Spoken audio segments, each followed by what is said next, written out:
안녕하세요. 미분명리 간명 실전 비결. 오늘 공부하실 내용은 3살 태가 사주는 무자식이 되는 일이 많다.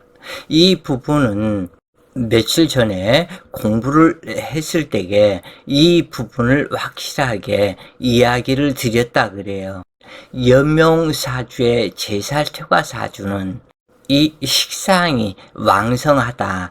그렇기 때문에 제살 태가가 되는 것이겠죠. 이러한 사주는 무자식이 되는 경우가 많다. 왜냐하면 제살 태가는 이 관살을 극해서 관살이 아무런 힘과 능력이 없도록 만들기 때문에 씨 뿌리는 남편이 씨를 제대로 뿌릴 수가 없는 형태가 되기 때문에 오히려 부족함만 못하게 된다. 그래서 이렇게 아시면 되겠고, 사주 명식을 살펴보면 경자년 갑신월, 갑오일주가 병이시에 태어났다. 이 사주 오행도로 보면은 인호 합신도 했고 신자 합도 했고 이 음기와 양기의 바란스도 어느 정도 맞다 그래요. 즉 양기 쪽에는 5글자이고 음기 쪽에는 3글자이지만은 그래도 신월이 월지이기 때문에 어느 정도 구색이 맞는 그러한 상태에서 인오 합신을 해서 이 병화는 이 경금을 파극하는 이런 형태가 되기 때문에 이러한 사주를 제살태가라고까지는 얘기를 못하지만 식상이 왕성한 사주이다. 능히 이 간목일간에 이 자식은 낳을 수가 있다. 그런데 이 자식이 없는 무자식이 되는 이유가 여기에 있는 것이다 그래요. 그리고 또 하나는 제일 중요한 부분은 이 남편이 경자년으로 왔다. 자, 이 사주에서 보면은 경자가 사지이요, 갑신이 절지요, 이 갑오가 또한 사지이다. 그래서 사주 명식에서 4개의 천간 중에 이 사신의 동주, 이 절신의 동주, 사신의 동주 이런 글자가 3개가 된다면은 이미 이 사주는 유력한 사주가 아닌 무력한 사주로 판단이 되고 발복 또한 100에서 50 정도로 보면 되겠다. 이런 사주는. 그러니까 발복이 현저하게 떨어진다 그래요. 유력하지 않기 때문에 그렇다. 예를 들어서 여기 사주에서는 이 병화만 힘을 독차지했다. 특히 임모까지 앞에서 독차지했다. 그런데 여기서 한 가지 볼 것은 이 갑오일주와 경자일주가 천충지충이 된다는 점이다.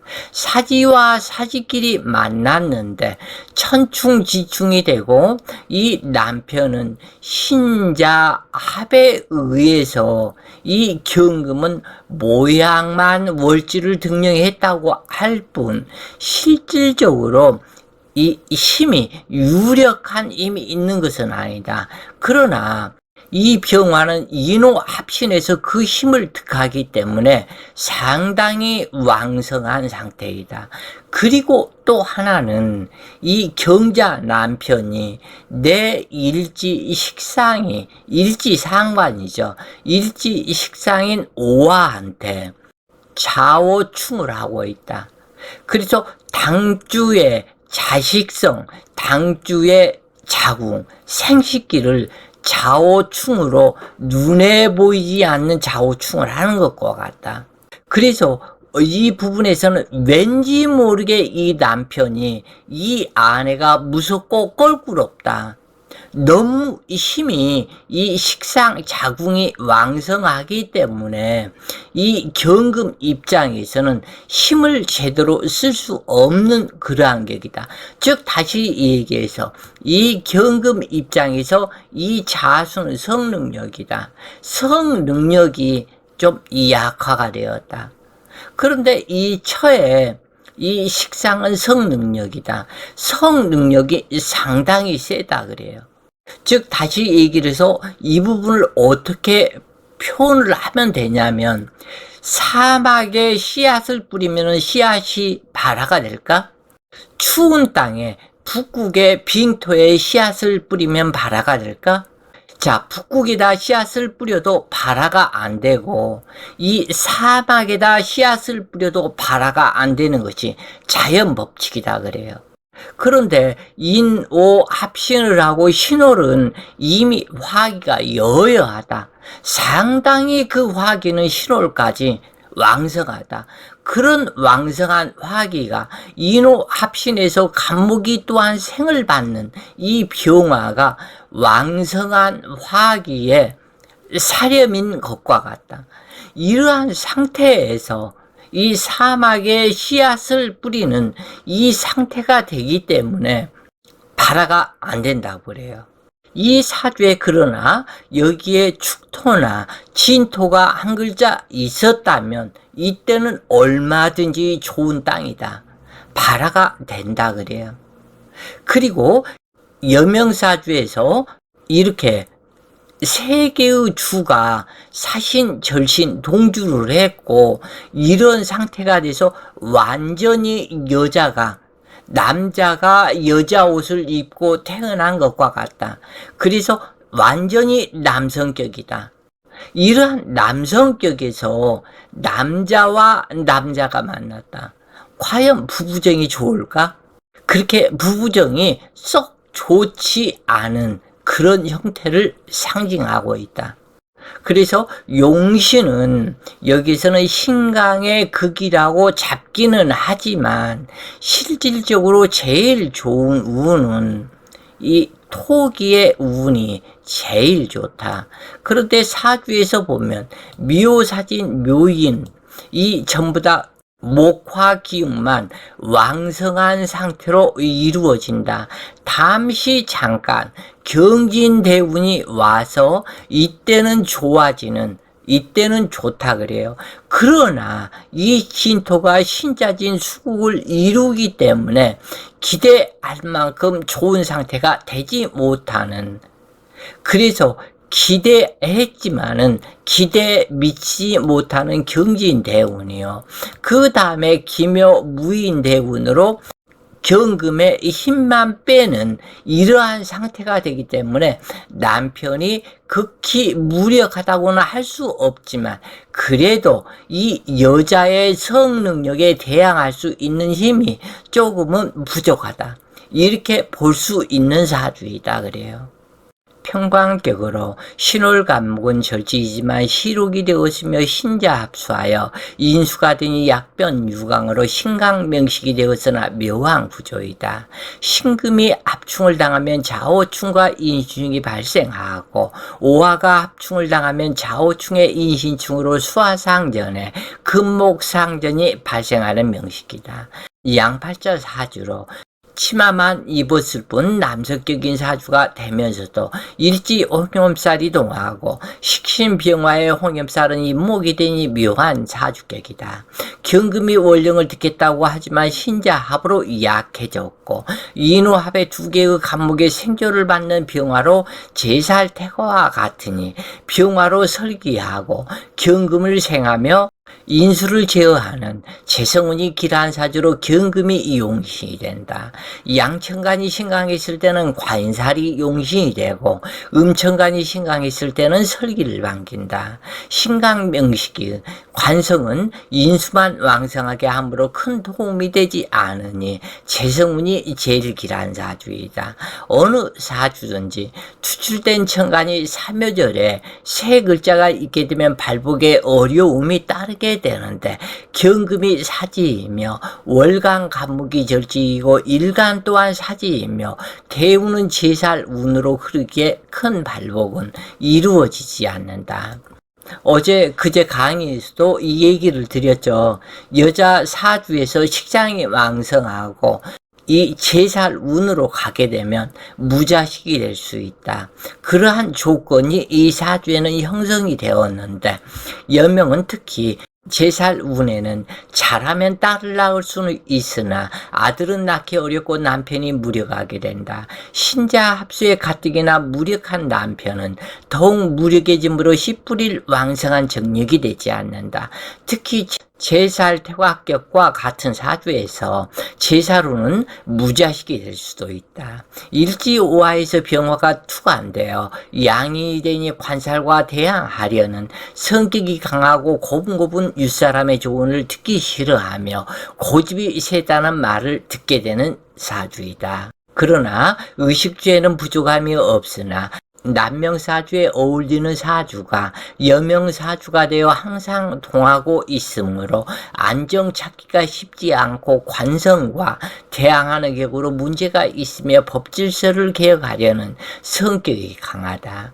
또한 이시충과 좌우충이 수시로 발동하니 자식성에 문제가 생기게 된다. 이런 사주격에서 예술가, 법조인, 군경, 검찰, 의사, 신문기자, 화가, 작가 등 이런 사람이 될 수 있는데 이러한 직업성들은 부모 조상의 환경과 태어난 곳의 지지 기운 그리고 자신의 이름에서 직업성이 다르게 나타난다. 월지우화는 일간의 홍염살이며 시주병인의 병화는 임목이 홍염살로서 서로가 상생화합하여 목과 통명을 하니 두뇌가 총명하기 때문에 직업 여성으로 적합한 사주이다. 그러나 무재성이므로 방골기질로 발현되어 잔머리꾼으로 쓸데없는 타인의 간섭이 심하고 구설을 만들어내며 자기 무덤 스스로 파는 우를 자초하는 삶이다. 그리고 또 하나를 얘기를 드리자면 아까 얘기를 할 때 자기 이름에서 직업성이 다르게 나타난다 그랬죠. 이 부분은 틀림없는 사실이다. 이 필자가 임상을 해본 결과 이 필자 같은 경우 상대방 이름하고 그 사람이 몇 년 몇 월에 태어났는가, 즉 다시 얘기해서 몇 월 달에 태어났는가. 예를 들어서 경진월이었다. 그러면 경진월에 이 사람의 이름 사주를 만들게 된다. 성씨는 연주에 해당이 되고 이 월주 경진월주가 이 그대로 월주가 되고 그 다음 내 이름의 중간자가 일주가 되고 그 이름의 끝자가 시주가 된다. 그래서 이것을 이름 사주로 만들어서 이 사주를 보게 되면 이 월주가 있기 때문에 당연히 여기서도 순행과 역행이 있겠죠. 그래서 이 사람을 남녀 구별을 하고 이 사주로 이름 사주라고 그러는데 보게 되면 정확하게 자기 본 사주를 보지 않아도 그 사람의 인생 행보가 그대로 나타난다 그래요. 그래서 이것이 자기 이름의 유인력, 이름의 파장이 그 사람을 끌고 다닌다. 그러면 이 사주는 원래 타고 태어난 기운을 여기에 이름이 합동을 해서 끌고 가는 역할을 한다. 그렇기 때문에 이름이 상당히 중요하다. 이렇게 얘기를 할 수 있는 것이다 그래요. 이제 여러분들도 공부를 많이 하셔서 어느 정도의 그것을 알게 되면 이름만 들어도 이 사람이 어떠한 삶을 살게 될 것인가, 이런 정도까지 그냥 알게 될 것이다 그래요. 그만큼 이름은 중요하다. 이 사주에서 남편을 찾아보면 경금은 월간 간목의 남편이고 당주의 남편은 아니다. 그러므로 부부, 끈끈한 정이 없는 부부가 되지 못하는 격으로 당주는 일주의 오중귀토가 합의되어 남편보다 재물을 좋아하는 여성이다. 즉 다시 얘기를 해서 이 사람과 인연이 되는 남편인가, 이것을 찾게 되는데 당주는 갑오로 왔고 이 남편은 경자로 왔다. 그런데 신자합을 했다. 그래서 이 남편은 반드시 한 여자 이별의 고통을 겪고 당주를 만난 것이다. 또는 만약에 헤어지게 되면 이 감목을 찾아 떠나게 된다 그래요. 왜냐하면 이 신자 합의되어 있기 때문에 그렇다. 그래서 사실은 이 감목이 남의 남편과 같이 사는 격이다. 그래서 부부정이 없다 그래요. 특히 이 경자로 왔고 자기는 갑으로 와서 천충지충이 되기 때문에 부부 궁합이 맞지 않는 궁합에 형성이 된다. 그러한 남자를 만나게 된다. 어찌 보면은 밤이 두려워서 옆에 가까이 가기를 싫어하는 남자를 만날 수도 있다. 그래서 싫던 좋던 경금하고 같이 살게 되는데 그것은 왜 그러냐면 내 사주에 있는 남자이기 때문에 비록 남의 남자이지만 그래서 당주는 일평생 정이 많은 남자를 만나지는 못하는 사주로 이미 구성이 되어 있다 그래요. 경금은 월간 간목의 남편이지만 내 사주에 있는 관살이므로 싫던 좋던 나의 남편이다. 오중기토는 화급금을 해소하고 당주에 재물이 되니 남편을 돕는 마음도 있고 이 당주는 이 재물을 더욱더 남자보다 좋아한다. 이 육친은 각기 사주마다 다르고 사주 형상마다 다르게 되니 하늘의 안배가 묘하다. 같은 물을 독사가 마시면 독이 되고 소가 마시면 우유가 되듯이 교묘히 숨겨져 있는 육친이다. 당주는 홍염살이 발동하는 오대운에 결혼했으나 이 오대운은 이 남편궁을 극하는 이런 상태의 제살 태과에 해당되는 오대운이다. 그러기 때문에 이 자궁이 오자형을 하기 때문에 이때는 자궁이 동한다 그래요. 그래서 결혼을 했다고 볼 수 있는데 이 당주는 수화상전으로 도미노 현상이 되어 금목상제까지 발생하는데 그러므로 남편은 더욱더 허약해지고 당주는 유산 낙태를 겪고 신사대우는 인사신 사명이 되니 식상이 동하게 되어 자식을 못 낳았다. 그리고 경진대우는 수국을 이루고 식상을 극하니 절손이 된 격이다. 당주는 경금대운 양녀를 입양하여 키우고 있다. 남편 입장에서 자식을 살펴보면 암장암 포함 2개의 병화와 정화가 있다. 그러므로 제살 태가와 같은 격으로 당주의 식상 자궁이 무서운 남편이다. 이런 제살 태화의 명식이 제살 문으로 행하면 어제 그제 강의에서도 이 부분을 설명해 있었죠. 이 제살 태화의 명식이 제살 문으로 행하면 무자식이 되거나 딸을 낳고 자식이 태어나도 허약하거나 단명하게 될 수 있다. 그리고 아들을 낳게 되면 남편에게 무한이 생기고 부부정이 멀어지게 된다. 아마 양녀를 입양했기 때문에 부부 애로할 수도 있을 것이다. 그러나 부부 그렇게 정이 썩 좋아서 해로하고 언제까지나 그 정이 변치 않는다고 단정지어 말하기는 어려운 사주가 되었다 그래요. 자, 오늘 공부가 번님들 공부에 도움이 되셨길 바라며 오늘 또 좋은 시간 되세요. 파이팅!